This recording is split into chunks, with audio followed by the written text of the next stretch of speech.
Mum went shopping but never returned. 14 years later, her family discovers why.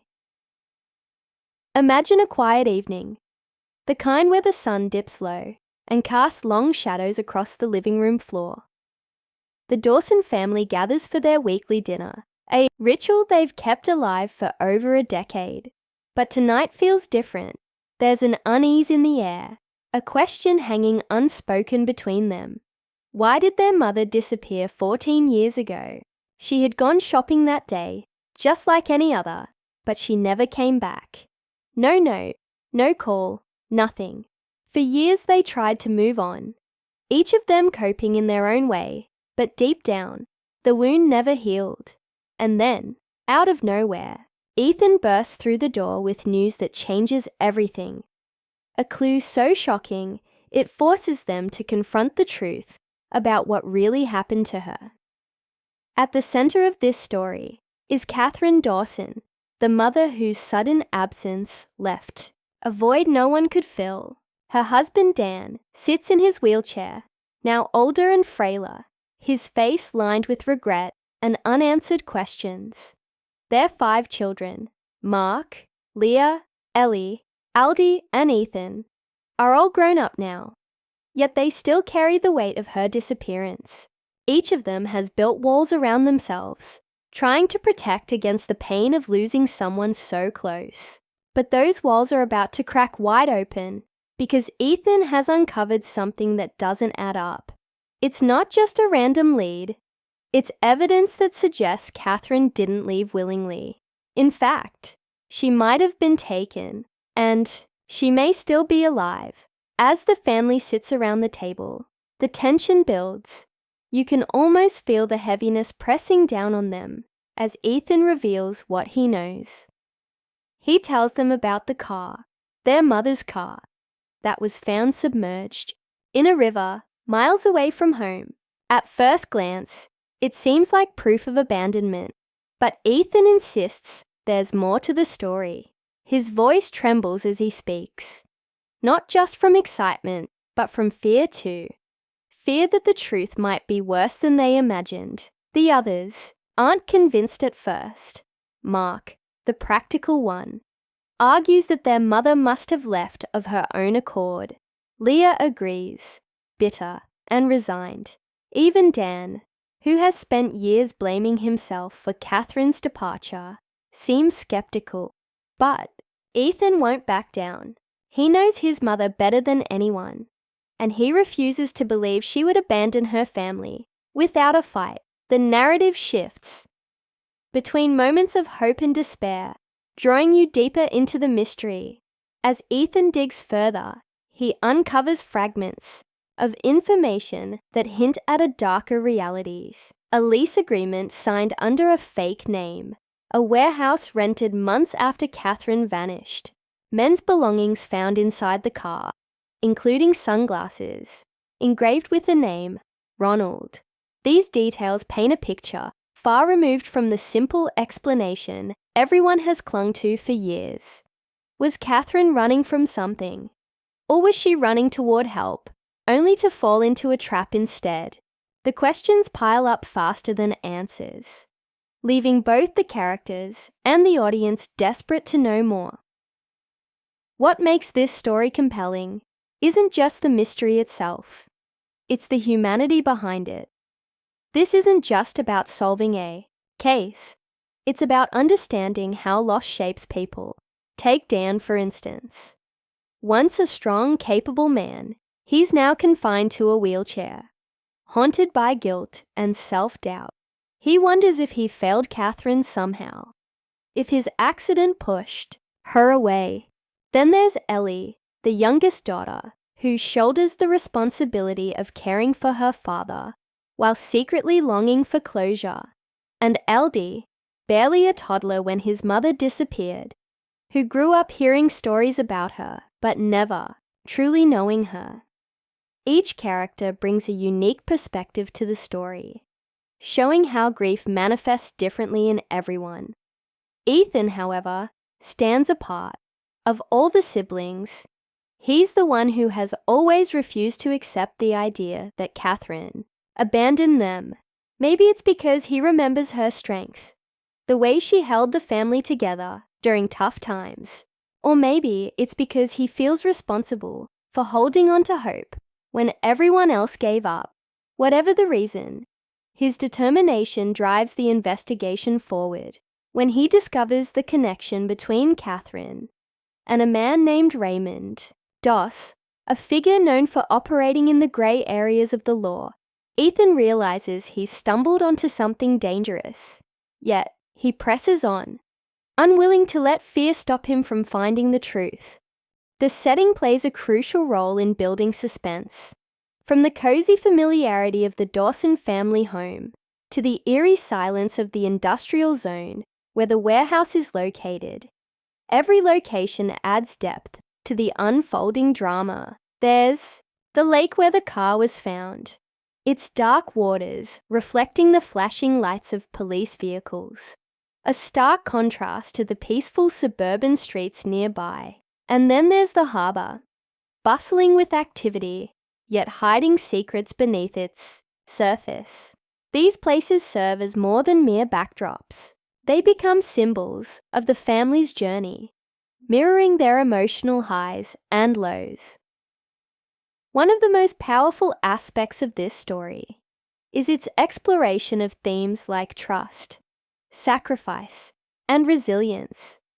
Trust, because the family must decide whether to believe Ethan's theory or dismiss it as wishful thinking. Sacrifice, because Catherine's actions suggest she put her loved one's safety above her own freedom. And resilience, because despite everything they've endured, the Dawsons continue to hold on to each other.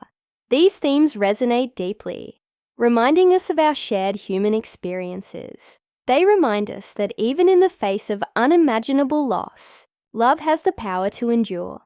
But just when it seems like the pieces are starting to come together, the story takes another unexpected turn. Detective Vance enters the scene, bringing both resources and skepticism. While he respects Ethan's persistence, he warns him about the dangers of pursuing leads tied to criminal organizations. Together, they uncover evidence pointing to a cargo ship called the Eastern Horizon, which may be carrying Catherine along with others. The Coast Guard is alerted, and plans are made to intercept the vessel. Yet, as thrilling as these developments are, they also raise new questions. Is Catherine truly on board?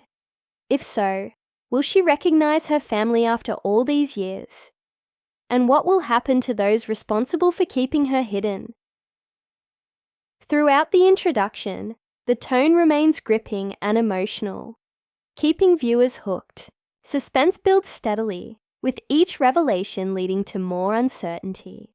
By the time the screen fades to black, the audience is left on edge, eager to find out what happens next. Will the Dawson family finally reunite with Catherine? Or will the truth prove too painful to bear? The unresolved tension ensures that viewers will return for the next chapter, hungry for answers. In crafting this introduction, care was taken to ensure authenticity and relatability. The language is straightforward, avoiding overly complex phrases or jargon that might alienate viewers. Instead, the focus remains on the characters and their struggles, allowing the audience to connect with them on a personal level. Keywords like missing mother, family mystery, and criminal organization are woven naturally into the narrative, enhancing discoverability without feeling forced. Most importantly, the content adheres to YouTube policies, steering clear of anything violent, explicit, or harmful. By the end of the introduction, you're left with a sense of anticipation, a desire to see how the story unfolds. It's not just about solving the mystery of Catherine's disappearance. It's about witnessing a family's journey toward healing, their pain, their doubts, their hopes. They all feel achingly real, and as the credits roll, one thought lingers. The Truth is out there, waiting to be uncovered. But at what cost? That's the question the Dawsons, and the audience, must grapple with as the story continues. The room buzzed with a strange energy, a mix of disbelief and cautious hope. For 14 years, the Dawson family had carried the weight of Catherine's disappearance like an invisible chain, binding them together in grief. Now, staring at her face on the monitor, they were confronted with emotions that no one knew how to process. Dan's trembling hands gripped the arms of his wheelchair, as if trying to steady himself against the tidal wave of memories flooding back. Her laughter, her voice calling their names, the way she used to hum while cooking dinner. But beneath, the joy of seeing her alive was a darker realization. Someone had taken her away from them. Someone had forced her into this life, and now they would have to face the truth about what she endured. Ethan stood closest to the screen, his eyes locked on the grainy image of his mother. He thought back to all those nights when he'd lain awake, wondering why she left. As the oldest, he'd felt responsible for holding the family together after Dan's accident. At just 19, he'd dropped out of college to work full-time, juggling jobs to help pay the bills while caring for his younger siblings. It wasn't fair, but it was necessary. And through it all, he clung to the belief that Catherine hadn't abandoned them. Seeing her now, sitting at a desk on a cargo ship far from home, confirmed everything he'd ever hoped, that she fought for them, even when they couldn't see it. Yet the sight of her worn-down features gnawed at him. What had happened to her? Who were these people who kept her captive? Detective Vance watched the family closely, noting the subtle shifts in their body language. Leah sat stiffly beside Ellie, her arms crossed tightly over her chest, as though trying to shield herself from the enormity of what they were witnessing. Mark paced near the doorway, occasionally glancing at the screen before looking away again. Aldi, the youngest, hovered uncertainly between his father and Ethan, his wide eyes reflecting both fear and awe. These were the fragments of a family, torn apart by loss, each piece shaped differently by the same absence. Now, faced with the possibility of reunion, they were being asked to come together in ways none of them were prepared for. As the Coast Guard closed in on the eastern horizon, Detective Vance explained the next steps. Once they board, they'll secure the ship and identify everyone on board. Your mother will be brought to safety first, followed by any other victims. We're coordinating with local authorities to ensure proper medical care and support. His tone was calm, professional, but there was an undercurrent of urgency. Time was critical. If anyone aboard the ship realized they were being pursued, things could escalate quickly. The DOS operation didn't leave loose ends, not without consequences. Meanwhile, the tech specialist continued cycling through the security feeds, searching for more clues about the ship's layout and the number of people involved. Most of the footage showed mundane scenes: workers moving crates, men patrolling corridors, women hunched over computers like Catherine. But then, something caught Ethan's eye. A man walking briskly down a hallway, his face partially obscured by the camera angle. "Pause that," Ethan said sharply, pointing at the screen. The specialist froze the frame, zooming in slightly. Though the resolution was poor, there was no mistaking the name engraved on the sunglasses, perched atop the man's head. "Ronald." "That's him," Ethan whispered, his fists clenching involuntarily. This was the man whose belongings had been found in Catherine's car, the man who might hold the answers to everything. Detective Vance leaned forward, studying the image intently. If he's still on board, we need to prioritize identifying him during the raid. He could be key to unraveling this entire operation. While the adult strategized, Aldi tugged gently on Ethan's sleeve. "Do you think Mom remembers us?" he asked quietly, his voice tinged with vulnerability. Ethan knelt down so they were eye level. "Of course she does," he replied firmly. "She's been fighting to get back to us this whole time. That's why she stayed strong, Eldie. For us." The boy nodded slowly, though doubt lingered in his expression.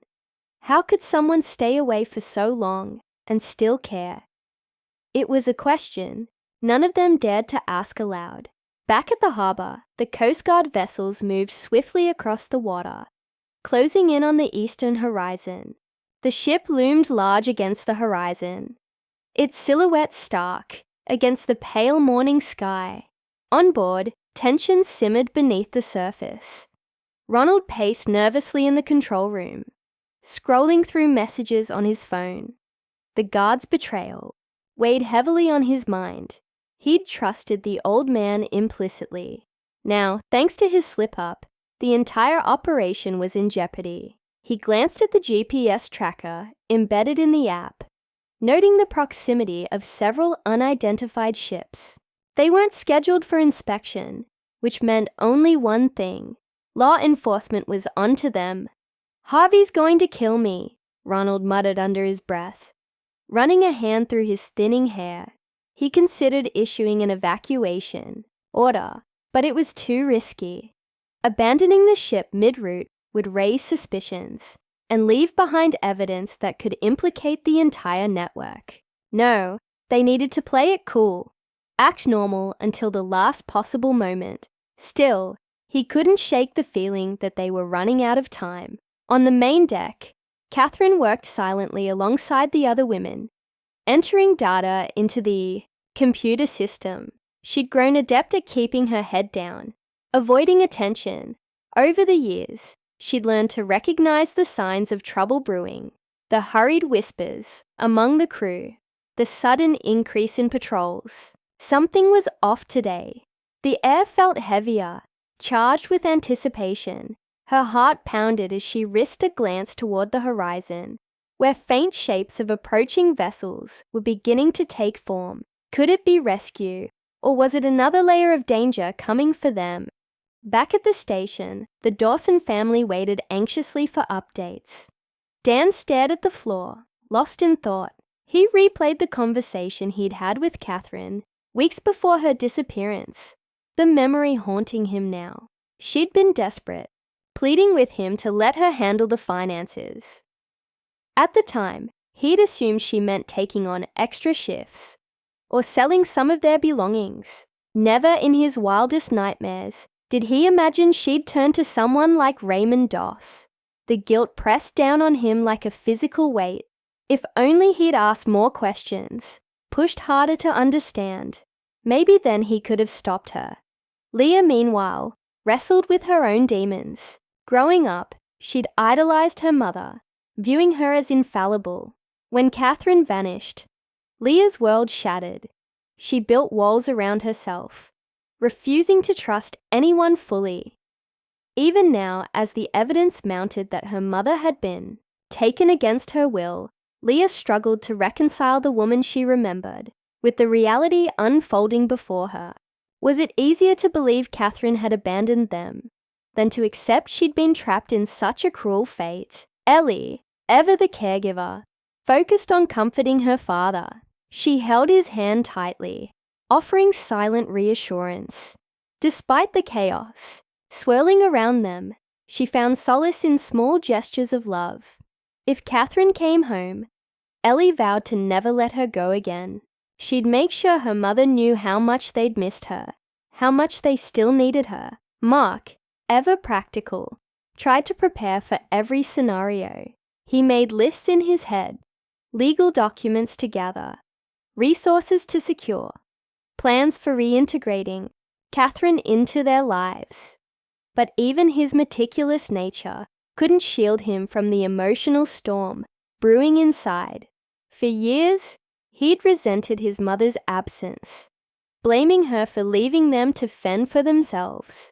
Now, faced with the truth, he felt shame and relief. Relief that she hadn't chosen to walk away. Shame that he'd doubted her love. As the hours ticked by, The suspense became almost unbearable. Detective Vans received periodic updates from the Coast Guard, relaying snippets of information to the family. "They're within visual range," he announced at one point. "Another 10 minutes, and they'll begin boarding procedures." Each word sent a fresh ripple of tension through the room. Ethan clenched and unclenched his fists.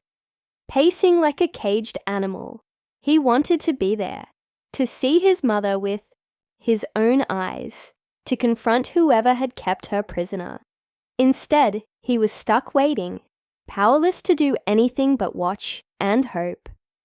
Finally, the call came. "We've secured the ship," the lead officer reported. "All passengers and crew are accounted for." One individual matches the description provided. Catherine Dawson is safe and en route to medical evaluation. The words hit the Dawsons like a thunderclap. Dan let out a strangled cry, tears streaming freely down his cheeks. Ellie buried her face in her hands, sobbing openly. Aldi hugged Ethan tightly, unable to contain his excitement. Even Leah allowed herself a rare smile, her defenses momentarily crumbling, but the victory was bittersweet.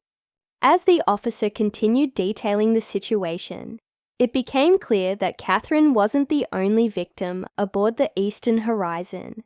Dozens of others had been held captive, forced into labor for the DOS organization. Some had been there for years, their identities erased, their families left wondering if they were dead or alive.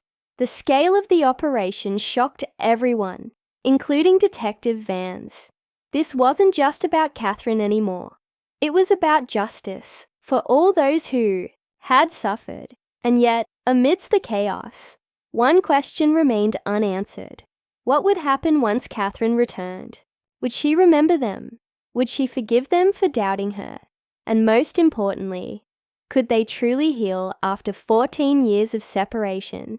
The road ahead promised to be long and difficult, but for the first time in over a decade, the Dawson family dared to hope. Their mother was alive. Against all odds, she had survived. And soon, very soon, she would be home. The Coast Guard's vessels closed in on the eastern horizon. Their movements swift, yet calculated.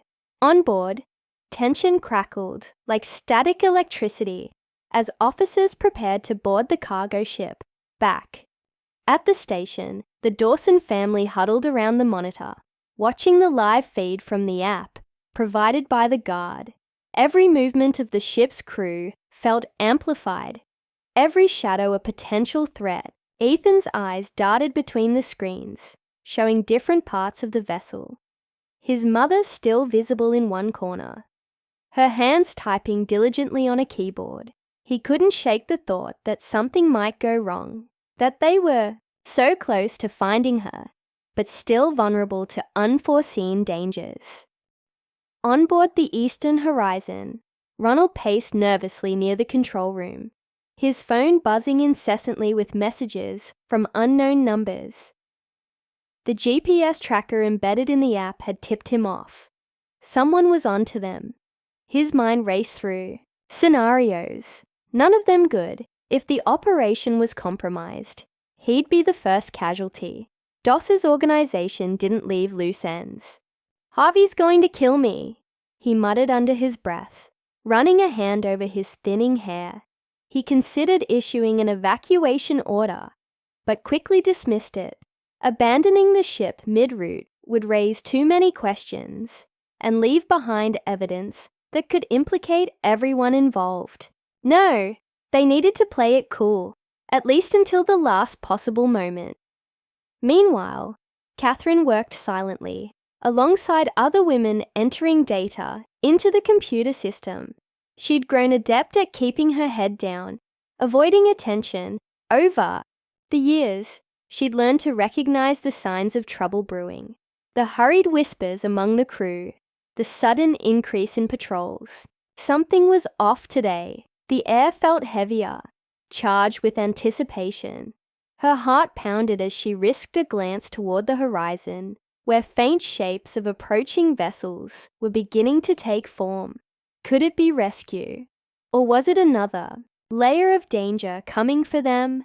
Back at the police station, Detective Vance received updates from the Coast Guard via radio. "We're within visual range," came the voice of the lead officer. "Another 10 minutes, and we'll begin boarding. Procedures." Each word sent a fresh ripple of tension through the room. Ethan clenched and unclenched his fists, pacing like a caged animal. He wanted to be there, to see his mother with his own eyes, to confront whoever had kept her prisoner. Instead, he was stuck waiting, powerless to do anything but watch and hope. Finally, the call came. "We've secured the ship," the lead officer reported. "All passengers and crew are accounted for. One individual matches the description provided. Catherine Dawson is safe and en route to medical evaluation." The words hit the Dawsons like a thunderclap. Dan let out a strangled cry, tears streaming freely down his cheeks. Ellie buried her face in her hands, sobbing openly. Aldi hugged Ethan tightly, unable to contain his excitement. Even Leah allowed herself a rare smile, her defenses momentarily crumbling. But the victory was bittersweet. As the officer continued detailing the situation, it became clear that Catherine wasn't the only victim aboard the Eastern Horizon. Dozens of others had been held captive, forced into labor for the DOS organization. Some had been there for years, their identities erased, their families left wondering if they were dead or alive. The scale of the operation shocked everyone, including Detective Vance. This wasn't just about Catherine anymore. It was about justice for all those who had suffered. Detective Vance turned to the Dawson family. "Your mother will need time to recover, physically and emotionally. After 14 years in captivity, this won't be easy for her, or for any of you. But I promise you, we'll make sure she gets the care and support she deserves." He handed them contact information for counselors and support groups specifically trained to handle cases like this. "Reintegration will take time, but you're not alone. We'll walk this road with you." Hours later, the family gathered at the hospital, where Catherine had been taken. They waited anxiously outside her room, each lost in their thoughts. When the doctor finally emerged, he gave them a reassuring nod. "She's stable and resting. You can see her now, but please, keep it brief. She's been through a lot." One by one, they entered her room. Catherine lay in bed, her face pale but peaceful.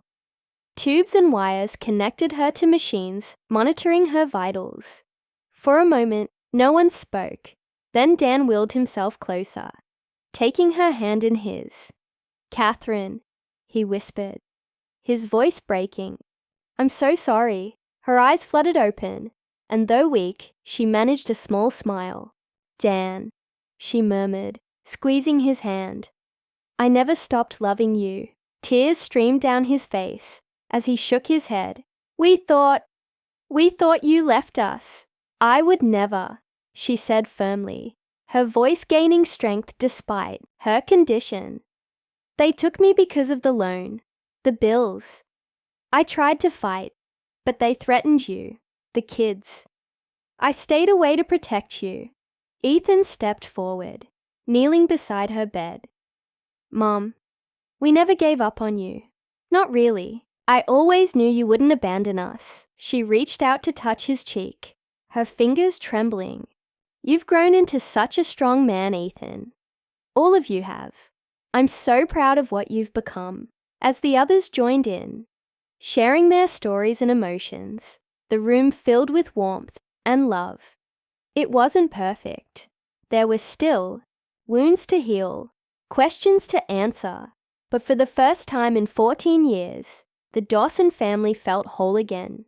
In the days that followed, the investigation expanded. Ronald and several key members of the DOS operation were arrested, their crimes exposed to the world. Victims began returning to their families. piecing together lives shattered by years of captivity. Catherine slowly regained her strength, supported by her loved ones every step of the way. Though the scars of her ordeal would remain, she found solace in knowing she'd fought to come back to her family, and that they'd fought just as hard to bring her home. For the Dawson family, life would never be the same. But as they sat together one evening, sharing laughter and memories, they realized something profound. Love endures. It bends under pressure but rarely breaks. And when nurtured with patience and understanding, it has the power to mend even the deepest wounds. Their story became a testament to resilience, faith, and the unbreakable bonds of family. A reminder that no matter how dark the night, dawn always comes.